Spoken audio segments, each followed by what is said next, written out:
그래서 우리가 하신 말씀은 사도행전 20장 28절로 38절까지 있는 말씀입니다. 사람을 통해 일하시는 하나님, 사람을 통해 일하시는 하나님이라고 하는 제목으로 하나님 말씀을 읽어납니다. 여기 그림이 나올 터인데 내일 아침에 은행에서 이런 전화가 걸려온다고 상상해 보시기 바랍니다. 선생님께서는 아주 큰 선물을 받게 되셨습니다. 어느 돈 많은 부자가 선생님께 매일 선생님 이름으로 86,400원을 예금해 주기로 하셨습니다. 이것은 아무 조건 없이 드리는 선물이므로 선생님이 원하시는 대로 언제나 사용할 수 있습니다. 그리고 어디에나 사용하셔도 좋습니다. 그러나 하루가 지난 다음 사용하지 못한 남은 금액은 다시는 사용할 수가 없는 것을 꼭 명심하고 기억하시기 바랍니다. 오늘 남을 돈은 내일 다시 쓰실 수가 없습니다. 이런 전화가 은행에서 걸려왔다고 합시다. 여러분, 그 돈을 어떻게 사용하시겠습니까? 아마도 어떻게 사용할지 심각한 생각을 해야 할 거예요. 그리고는 은행에 예금된 하루 86,400원을 하루에 사용하기 위해서 꽤 애를 쓰게 될 것입니다. 근데 여러분, 우리에게도 다음 그림을 보면 이런 기적적인 일이 날마다 일어나고 있다는 사실 아십니까? 하나님께서는 매일 아침 새로운 24시간 1140분이지요. 그리고 86,400초를 우리에게 선물로 주셨다는 것이지요. 이 시간은 우리가 원하는 대로 마음껏 활용할 수 있어요. 그러나 매일 사용하지 아니하면 다시는 돌아올 수 없는 시간이고 어떻게 사용할지 심각하게 고민할 필요가 있다는 것입니다. 하나님은 시간과 공간을 초월해서 계시지만 우리 인간은 연약한 인간은 유한한 모습이기 때문에 시간과 공간의 제한을 받고 살아갈 수밖에 없다는 것입니다. 그렇기 때문에 인간은 정해진 시간과 공간을 잘 활용해서 믿음으로 사는 것이 대단히 중요합니다. 오늘 성경을 통해서 하나님 말씀 앞에 서는 자들이 받는 은혜가 도대체 무엇인가 라고 하는 것과 그리고 사람을 통해서 일하시는 하나님, 그 하나님을 인격적으로 만나고 주의 임재를 경험하고 체험할 수 있는 이 자리가 될 수 있기를 주의 이름으로 축복합니다. 우리는 지금 바울 사도가 3차 전도여행을 마치면서 이제 밀레도라고 하는 곳에 왔어요. 그 사랑하는 제자들과 에베소에서 사역을 했던 장로들을 만나 마지막 고별 설교를 하고 다음 그림을 보면 밀레도가 등장할 터인데 권면의 말씀을 나누는 장면을 이제 살펴볼 수 있습니다. 바울 사도는 지난 일들을 몇 가지로 요약해서 이야기를 했어요. 먼저 바울 사도는 특별히 에베소에서 3년 동안 있으면서 뭐라고 이야기하냐, 모든 겸손과 눈물과 인내로서 성도들을 섬겼다라고 회상하고 있습니다.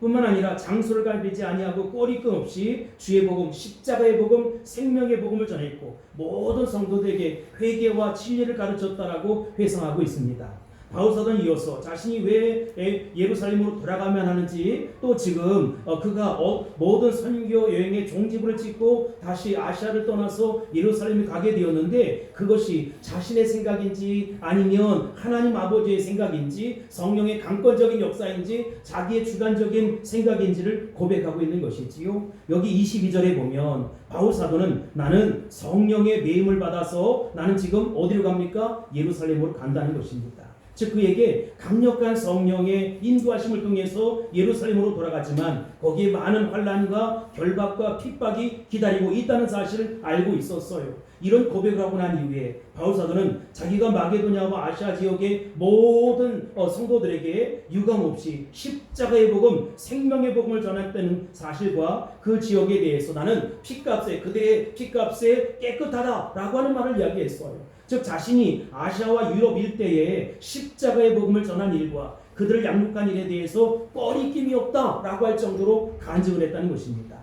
그리고 이제 마지막으로 자기가 아시아를 떠나면서 장로들과 제자들에게 주님의 몸된 교회와 사랑하는 성도들을 부탁하는 메시지를 오늘 우리는 듣게 되는 것입니다. 28절 보겠습니다. 시작. 여러분들은 자기를 위하여 또는 온 양떼를 위하여 삼가라. 성령이 그들 가운데 여러분을 감독자로 삼고 하나님이 자기 피로 사신 교회를 보살피게 하셨느니라. 아멘. 여러분, 우리가 이 시간 첫 번째 살펴본 메시지는 바울 사도의 권면하는 모습입니다. 바울 사도의 첫 번째 권면은 양떼들을 잘 섬기라 라고 하는 것입니다. 그렇습니다. 오늘 우리의 목표는 똑같아요. 여러분, 주님의 몸된 교회가 해야 할 일이 무엇입니까? 제일 중요한 기본적인 일은 물론 하나님께 예배드리는 것입니다. 그러나 하나님께서 보내주신 양떼들을 잘 돌보고 섬기는 일이에요. 그들을 예수 심장으로 섬기는 것이고 예수님처럼 섬기는 것이고 예수님같이 섬겨야 한다는 것입니다. 그들에게 상처와 아픔을 주는 것도 아니고 그들을 이용하는 것도 아니라는 것입니다. 요한복음 10장 11절에 보면 예수님은 자신을 가리켜서 나는 뭐라고 얘기합니까? 선한 목자라 라고 말씀하셨어요. 예수님은 세상을 향해서는 빛으로 세상에 오셨다 라고 말씀하셨고 양떼들을 향해서는 나는 선한 목자다. 목자는 양의 음성을 듣고 또 양을 위해서 생명을 아끼지 아니한다 라고 그렇게 말씀하셨어요. 요한복음 10장 10절에 보면 예수님이 이 땅에 오신 목적에 대해서 정확히 설명을 했어요. 예수님이 왜 오셨느냐? 요한복음 10장 10절에 보면 저기 노란색 시작. 내가 온 것은 양으로 생명을 얻게 하고 또 풍성히 얻게 하려는 것이라. 아멘. 예수님이 이 땅에 왜 오셨대요? 양으로 생명을 얻고. 여러분 예수님 믿어 구원받은 하나님의 자녀되게 한다는 것이지요. 그리고 예수님의 이름을 힘입어서 풍성한 삶을 살게 하신다는 것입니다.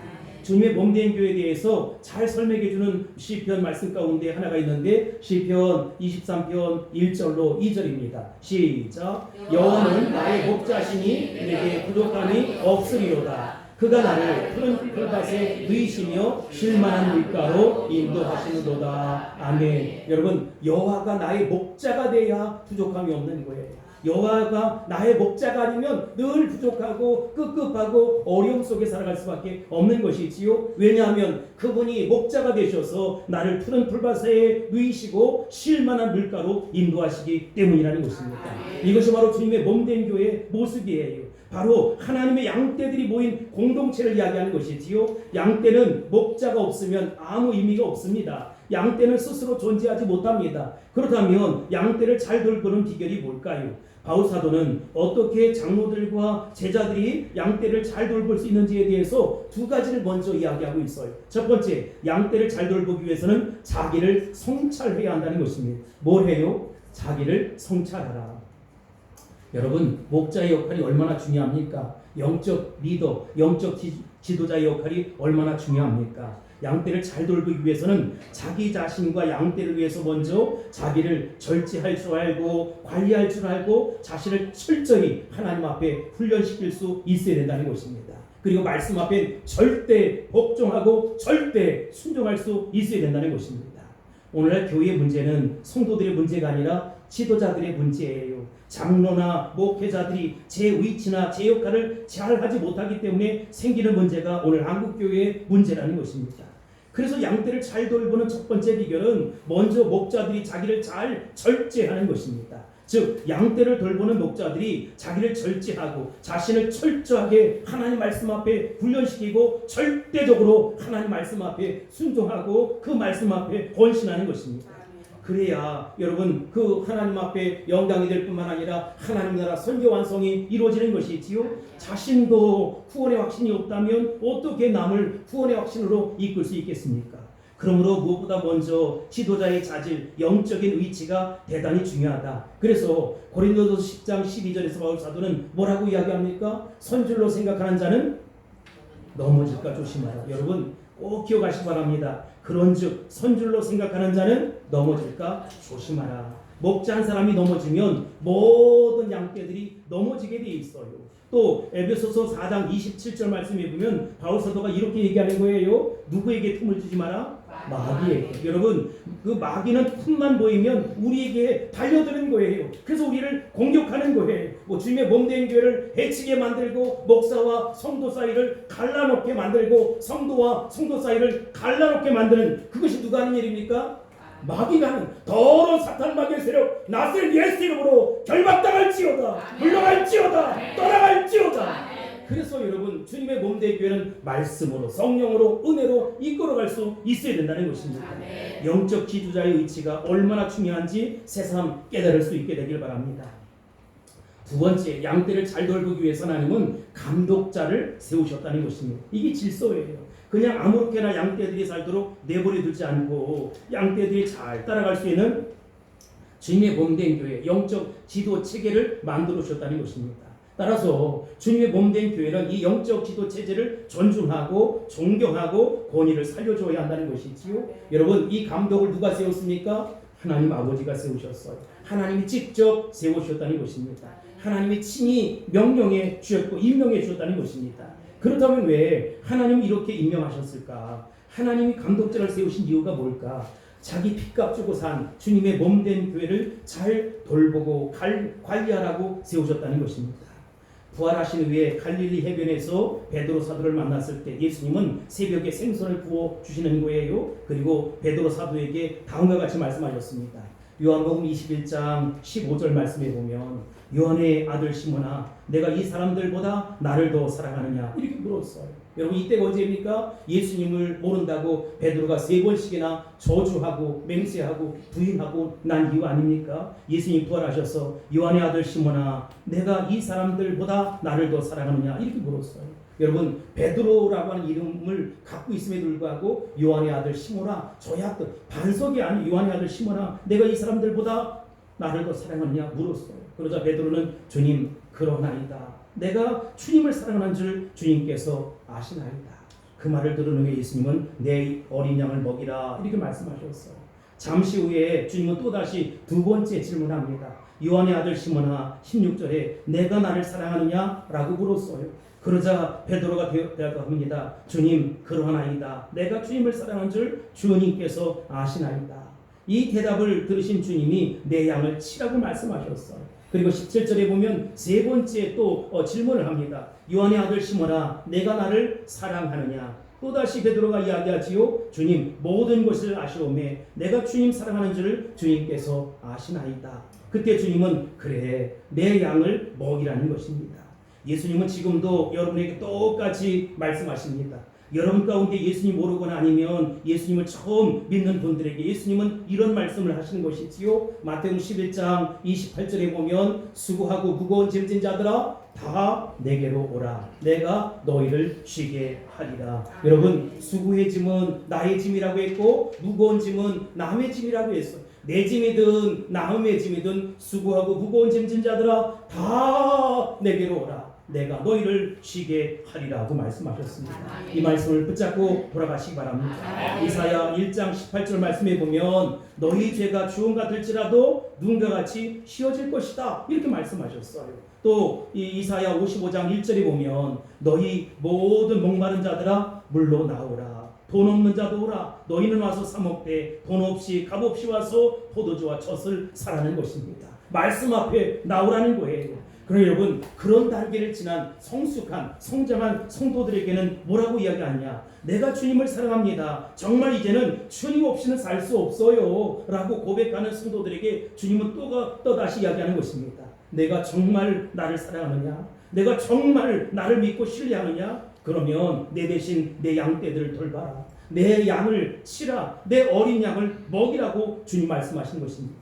이것이 바로 우리를 목자로 부르신 감독자로 부르신 하나님 아버지의 마음이라는 것입니다. 여러분을 세우신 목적이 무엇입니까? 여호와가 진짜 목자가 된다면 목자장 대신 주님 붙잡고 어린 양떼들을 잘 섬기고 사랑하고 돌보고 케어하며 또 그들을 위로하고 격려하고 하나님 말씀으로 든든히 세워갈 수 있게 되길 바랍니다. 그런데 본문 28절에 보면 굉장하게 중요한 표현이 하나 있어요. 28절 시작. 성령이 그들 가운데 여러분을 감독자로 삼고 하나님이 자기 피로 사신 교회를 보살피게 하셨느니라. 아멘. 여기서 하나님이 자기 피로 사신 교회를 가리켜서 뭐라고 얘기했느냐? 양떼라고 표현을 했어요. 어떻게 하나님 피를 흘리셨을까요? 그것은 당신의 아들 독생자 예수 그리스도를 십자가에 처참하게 무참하게 피 흘려 돌아가시게 만들었어요. 그 피를 이야기하는 것이지요. 예수님이 흘린 피가 곧 하나님 아버지께서 흘리신 피라는 것입니다. 여러분 저도 2 아들이 있는데 아들이 아파하면 진짜 속이 찢어질 것 같아요.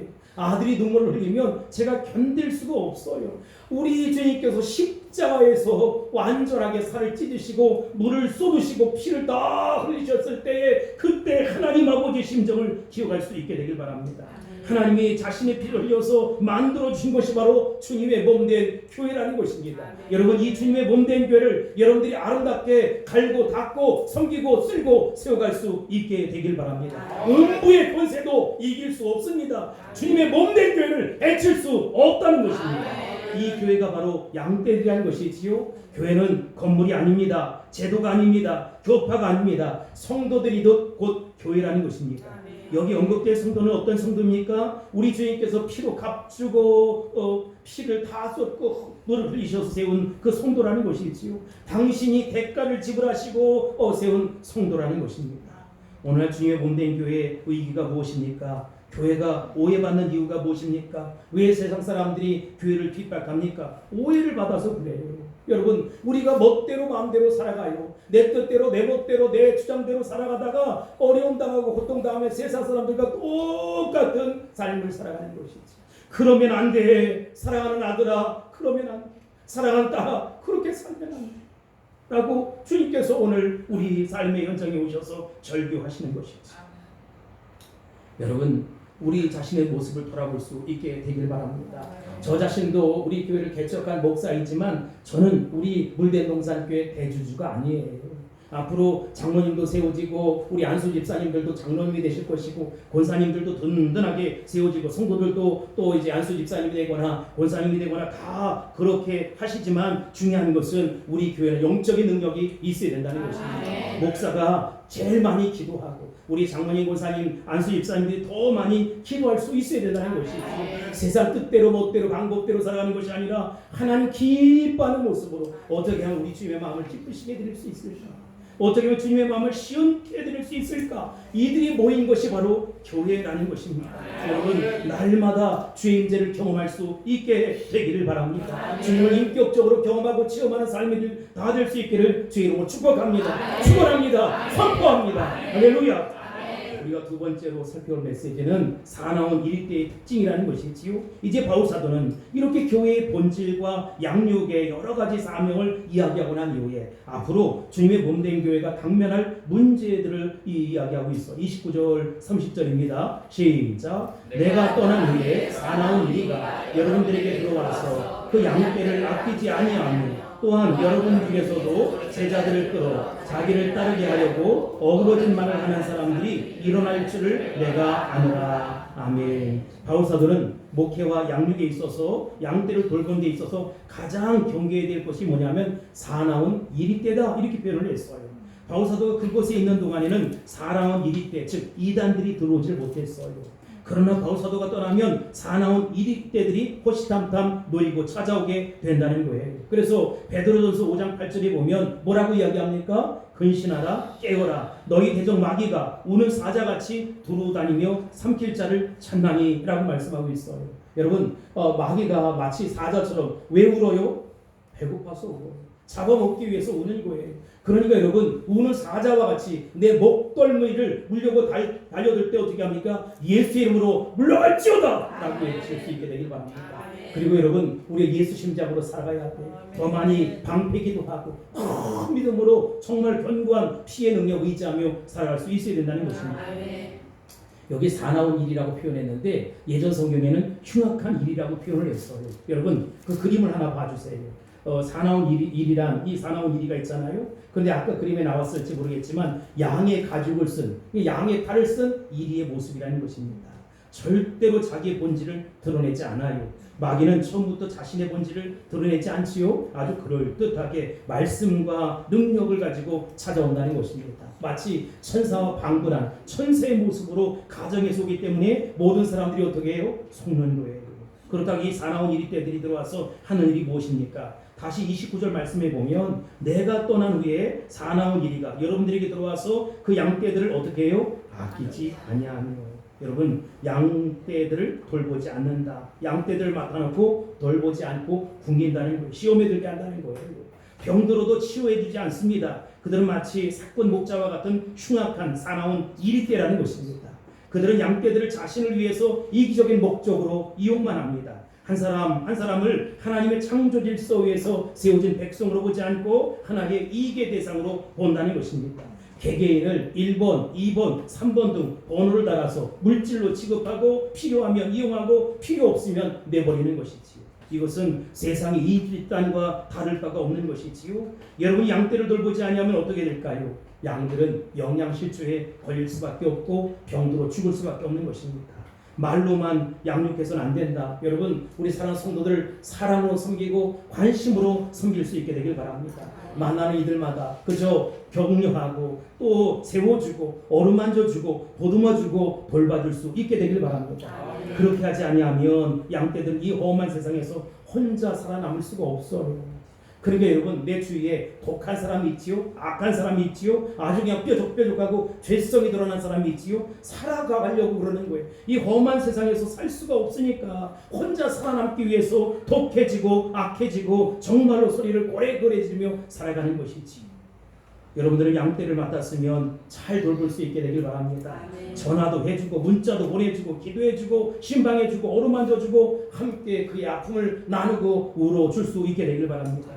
그게 진정한 참된 목자의 모습이라는 것이지요. 둘이 만나서 짱짱이하라 이런 게 아니에요. 예수 그리스도의 사랑으로 섬길 수 있게 되길 바라고 예수 그리스도의 심장으로 품어줄 수 있게 되길 바랍니다.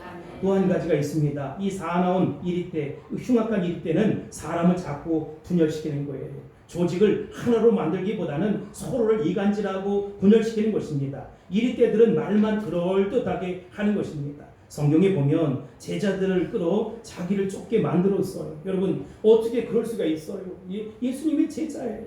다 예수님의 양들이거든요. 그러니까 우리가 할 수만 있다면 희하게 여겨야 돼. 쓸모있는 사람, 쓸모없는 사람이 하나도 없어요. 제가 목회학을 공부할 때 처음 저를 가르쳤던 스승 목사님, 지금은 소천하셨지만 이렇게 얘기했어요. 교회에 필요 없는 성도는 하나도 없다는 거예요. 네가 만만히 보는 그 성도를 가장 소중하게 여기고 최선을 다하는 것이지. 그래서 저는 그때 우리 그 학장 목사님하고 결심을 했어요. 어떤 성도에게도 반말을 하지 마라. 존귀 여기고 최선을 다해서 섬기라는 거예요. 예수 심장으로 섬겨라. 예수님같이 섬겨라. 예수님처럼 섬겨라. 그때 우리가 같이 눈물로 기도했던 모습이 기억이 나요. 누구하고 이야기할 때 아무리 좋은 말을 하더라도 그 사람이 남을 욕하고 있으면 그걸 다시 한번 생각해 보세요. 다시요. 누구하고 이야기할 때 아무리 좋은 말을 하더라도 그 사람이 남을 욕하고 험담하고 있으면 그 사람에 대해서 다시 한번 생각해 보라는 것입니다. 사랑하는 사람에게 미워할 시간이 없어요. 물론 비판의 기능은 꼭 필요합니다. 그런데 그 비판 기능은 잘못 생각하면 잘못하면 여러분을 비판하는 사람으로 만드는 거예요. 여러분, 자신의 영혼을 파멸의 구렁텅이로 빠뜨리거나 성격 파탄자, 이상자로 만들어버리지 않을 수 있게 될 바랍니다. 어느 곳에 가나 피스메이커, 평화를 만드는 사람, 정말로 야, 우리 목사님, 장로님, 권사님, 안수집사님, 성도님 정말로 좋다. 이런 말을 들어야 되잖아요. 트러블 메이커가 되어서 분열이 있고 다툼이 있고 그렇게 하지 않게 되기를 바랍니다. 세 번째로 우리가 말씀 앞에 서는 자들이 받는 은혜. 그러면 하나님 말씀 앞에 서는 사람들이 받는 은혜가 뭐냐? 어떻게 이렇게 흉악한 이리떼들을 막아낼 수 있겠느냐? 크게 두 가지 방법이 있는데 31절 먼저 읽고 하겠습니다. 시작. 그러므로 여러분이 일깨워 내가 3년이나 밥맛 쉬지 않고 눈물로 각 사람을 훈계하던 것을 기억하라. 아멘. 바울사도는 눈물로 양떼들을 가르쳤어요. 이것이 참으로 중요한 것입니다. 지식으로 양육한 것이 아니에요. 단순한 지식 전달이 아니다. 삶으로 가르쳤다는 것입니다. 그리고 바울사도는 언제나 그 가르침을 기억하며 무엇이 옳고 그른지에 대해서 잣대를 놓고 하나님 말씀에 잣대를 놓고 바라보게 만들었다는 것입니다.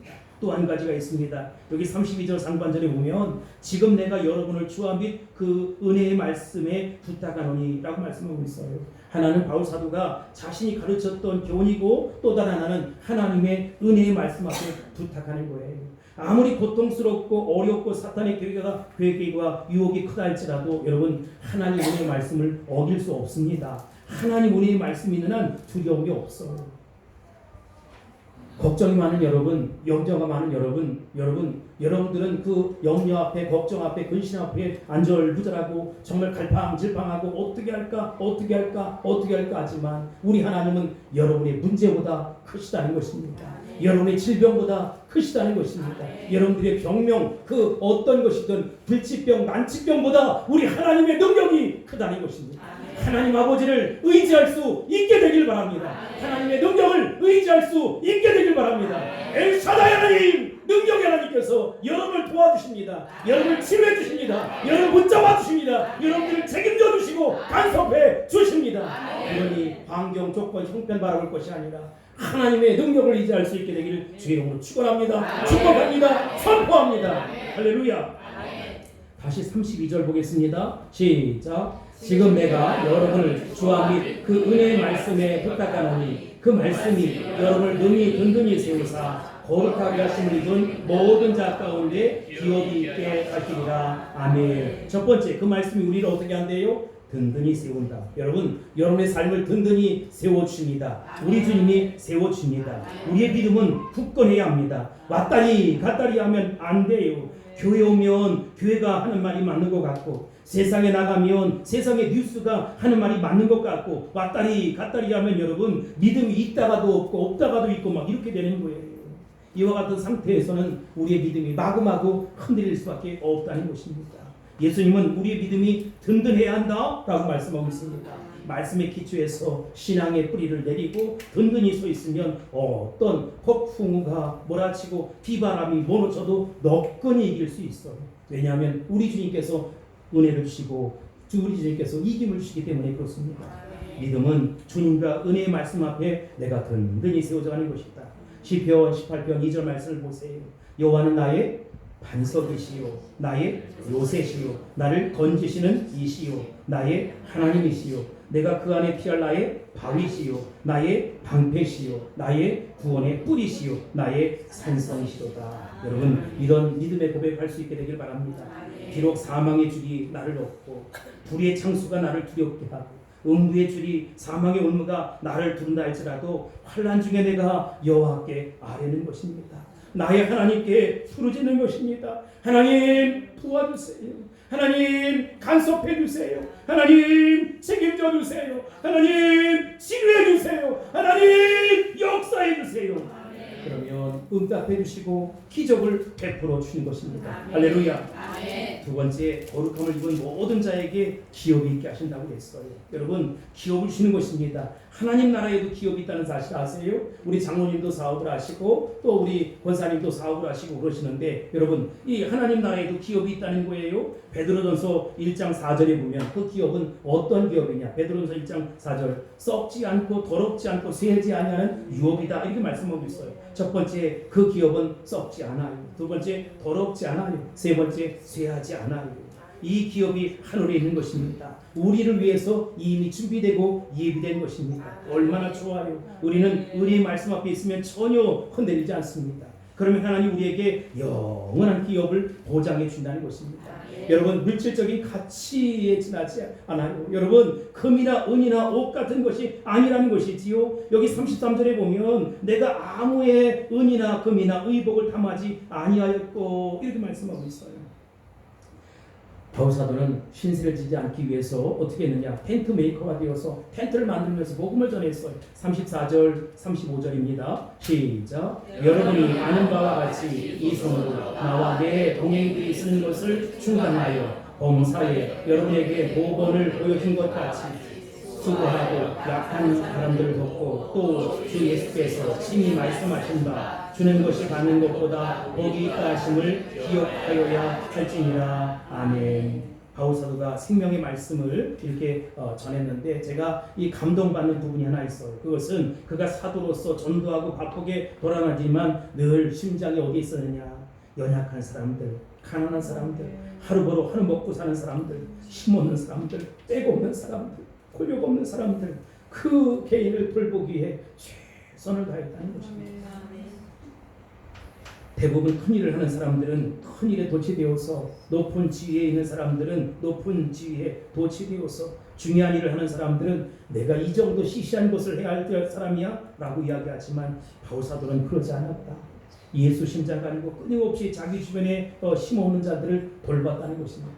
저도 어제 그 장모님에게 기도 부탁을 받았는데 얼마나 마음이 아팠는지 알 수가 없어요. 그래서 정말로 몸부림치며 기도했어요. 여러분, 여러분들도 똑같은 기도의 제목이 있으시지요? 여러분, 정말로 형제의 아픔을 가지고 자매의 아픔을 가지고 눈물로 기도할 수 있게 되길 바랍니다. 한 걸음 더 나가서 바울 사도는 굉장히 중요한 말을 했는데 주는 것이 받는 것보다 복되다는 것입니다. 저는 여러분이 남에게 유익을 끼치고 은혜를 베푸는 성도가 될 수 있길 바랍니다. 우리가 받기만 하면 그 사람을 뭐라고 얘기해요? 거지라고 얘기해요. 꼭 먹을 것이 없어서 거지가 아니에요. 정신적인 거지도 있고 영적인 거지도 있는 거예요. 돈을 의지하는 사람, 주변의 권력을 의지하는 사람, 남의 돈을 뜯어먹는 사람들을 모두 거지라고 얘기해요. 그래서 우리나라에 유명한 영화가 하나 나왔잖아요. 뭡니까? 기생충이라는 것이 나왔지 않습니까? 여러분 어떻습니까? 이렇게 기생충처럼 사시겠습니까? 영적인 거지의 모습으로 살겠습니까? 여러분, 제가 여러분들에게 그렇게 살라라고 이야기하는 것이 아니에요. 그런 사람들의 특징이 뭐냐? 감사가 없어요. 아무리 줘도 감사가 없어요. 아무리 희생해도 감사가 없어요. 주인과 이 종의 차이, 종이라는 표현이 그렇지만 여러분, 주는 사람은 하루 종일 일해도 불평하지 않아요. 왜냐하면 내일이니까 최선을 다하는 거예요. 그렇지 못한 사람은 그냥 입이 킹 나와가지고 대빨 나와가지고 그냥 툴툴툴툴거리며 사는 것이지요. 여러분, 이것도 좋고 저것도 좋아. 왜냐하면 하나님 앞에 내가 이 사명 감당하는 것이니까. 여러분도 그런 마음 가질 수 있게 되길 바랍니다. 제가 이 한 주간에 우리 이한숙 권사님이 식사를 대접해서 갔어요. 그런데 밥을 사줘서 맛있는 것도 중요하지만 밥 사달라고 얘기하는 건 아니에요. 그런데 그 권사님이 말씀하신 가운데 제가 중요한 교훈을 얻었어요. 나도 우리 아들들에게 그런 부탁을 했어야 되는데 그게 무슨 얘기인가 하면 우리 엄상구 집사님은 자녀들 양육함에 있어서 항상 30분 일찍 가게 하는 그 성실함을 자녀들에게 보여줬다는 거예요. 그래서 학교도 30분 일찍 가고 직장도 30분 일찍 가고 얼마나 좋아요. 여러분, 누가 5시간 일하고 하면 7시간 가서 일하고 시키지 않아도 더 열심히 하고 그러면 여러분 어떤 일이 벌어지겠습니까? 하나님이 그 사람 그냥 내버려 두시겠습니까? 저는 절대로 그렇지 않다고 생각해요. 여러분, 여러분들이 애쓰고 힘쓰는 것 목사가 몰라줄 수 있어요. 심지어 우리 교회 중직자들이 몰라줄 수 있고 성도들이 아무도 몰라줄 수 있어요. 그러나 누가 압니까? 하나님 아버지가 아세요. 하나님이 꼭 기억하셨다가 그냥 내버려 두지 아니하고 존귀하게 멋지게 세워주실 거예요. 무엇을 먹을까, 무엇을 입을까, 무엇을 마실까 염려하지 마세요. 여러분, 그건 하나님 모르는 세상 사람들의 인생 철학 아닙니까? 우리는 그 나라와 그 의를 구할 수 있어야 된다는 것입니다. 여러분이 있는 곳에 사람 보고 일하지 말고 하나님 생각하며 최선을 다할 수 있게 되길 바랍니다. 그리하면 이 모든 것을 여러분에게 더해 주실 것입니다. 이런 축복이 있을지어다. 이 말씀을 다 마치고 난 이후에 바울 사도는 무릎을 꿇고 함께 기도하는 거예요. 마지막으로 살펴볼 메시지는 작별 인사를 하는 바울 사도의 모습입니다. 36절, 37절입니다. 시작. 이 말을 하고 무릎을 꿇고 그 모든 사람들과 함께 기도하니 다 크게 울며 바울의 목을 안고 입을 맞추고 아멘. 얼마나 감동적인 장면입니까? 사람에게 감동과 감격이 있어야 돼요. 우린 너무나 비판하고 원망하고 불평하고 살아갑니다. 한이 맺혀 살아가요. 근데 여러분, 우리가 정말 힘들어서 힘든 거 이해해요. 고통스러운 거 이해해요. 그런데 이 힘듦이 한이 되면 하나님의 은혜가 역사하지 않아요. 여러분, 빨리 벗어나야 돼요. 분명히 하나님의 뜻이 있다. 하나님의 섭리가 있다. 믿고 의지하며 다음 스텝으로, 다음 모습으로 나아갈 수 있어야 된다는 것입니다. 저 사람은 바늘로 찔러도 피 한 방울 안 나올 거예요. 여러분, 그러면 안 돼요. 불행한 거예요. 사람은 울어야 할 때 울어야 합니다. 너무 주책 없이 저처럼 울지 마시고 여러분, 성령이 울게 하실 때 울 수 있게 되길 바랍니다. 내 마른 심령은 안 돼요. 흘릴 눈물도 없고 울어야 될 이유도 없다. 그러면 안 돼요. 우리에게 주님이 계시잖아요. 주님이 계시잖아요. 아내도 내 마음을 몰라줘. 남편도 내 마음을 몰라줘.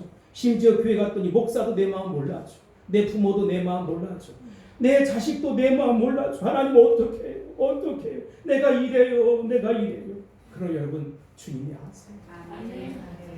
내가 너 눈물을 한다. 내가 너의 고통을 한다. 내가 네 슬픔과 아픔을 아노라. 아멘. 여기 38절에 보면 다시 그 얼굴을 보지 못하리라 한 말로 말미암아 더 근심하고 배에까지 그를 전송하니라 이렇게 말씀하고 있습니다. 이게 마지막 이야기죠. 마지막 이별이 얼마나 슬펐을까. 근데 여러분, 헤어짐이 마지막 헤어짐이 아니에요. 이 땅에서 헤어져도 천국에서 우리 다시 만날 거잖아요.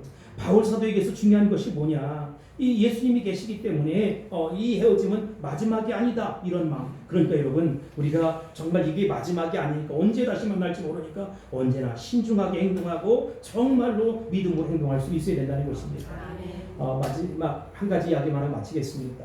5세기 BC 5세기 그리스의 철학자 최초의 그림을 하나 보여주세요. 에로투투스라고 하는 사람인데, 이 사람은 최초의 역사학자자 최초의 인류학자예요. 근데 이 사람이 한 말 가운데 나일강의 선물이란 말을 했어요. 무슨 얘기냐? 나일강은 이집트 사람들에게 선물이라는 것입니다. 이 이집트는 말이죠, 나일강을 두고서 매년 홍수가 일어나는 거예요. 홍수가 일어나면 좋아요, 싫어요? 근데 여러분, 주기적으로 막 홍수가 일어나니까 이때 범람을 해가지고 그 흙이 말이지요, 자꾸 이집트를 덮는 거예요. 이집트는 사막 아닙니까? 근데 나일강이 범람할 때마다, 홍수로 범람할 때마다 많은 양의 토사가 나일강 하류에서 쌓이게 되고 그래서 만든 것이 옥토가 되어버린 거예요. 이 사람들은 홍수를 재앙으로 생각했어요. 그래서 도저히 안 되겠다. 1960년도에 그 나세르라고 하는 이집트의 대통령, 미국에서 유학을 하고 돌아와가지고 이 이집트를 개혁을 해야겠다. 이렇게 해가지고 나일강 상류에 SN댐을 건설하기 시작했습니다. 댐을 건설하자 홍수는 사라졌어요. 그리고 지금 나일강 삼각주 그 모습은 그렇게 비옥하지 않다. 굉장히 힘들게 더 어렵게 살아간다. 우리 인생도 그렇습니다. 우리 삶 가운데 자꾸만 홍수가 일어나는 거예요. 왜 이렇게 어렵지? 왜 이렇게 힘들지? 근데 여러분, 왜 어려우냐면 여러분들을 풍요로운 땅으로 일구기 위한 하나님의 전술 전략이라는 것입니다. 우리가 이해하지 못하더라도 때로 고난이 우리의 삶에 유익이 된다는 사실 아세요? 고난도 유익이니까 주시는 것입니다. 고난 속에서 믿음으로 잘 견딜 수 있게 되길 바랍니다. 아픔 속에서 잘 이길 수 있고 견딜 수 있게 되길 바랍니다. 저는 여러분들의 눈물 때문에 우리 교회가 든든히 세워져 간다고 믿어요.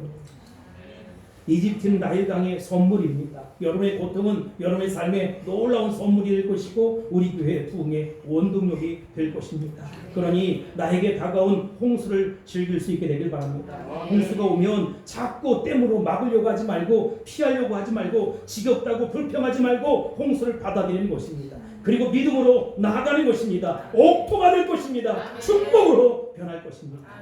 하나님은 하나님의 위대한 일을 사람을 통해 이뤄가기를 원하신다는 것입니다. 그런데 그 사람을 지금도 찾으세요. 위대한 일을 일으키고자 그 사람을 찾고 계신다는 것입니다. 여러분, 힘겹고 어려워도 예수 심장으로 일어날 수 있게 되길 바랍니다. 세상 사람들은 엉터리 쭉정이 가짜와 같은 삶을 살아가지만 나는 그저 믿음으로 살고 눈물로 살고 그 은혜로 살겠다 결심하고 나갈 수 있게 되길 바랍니다.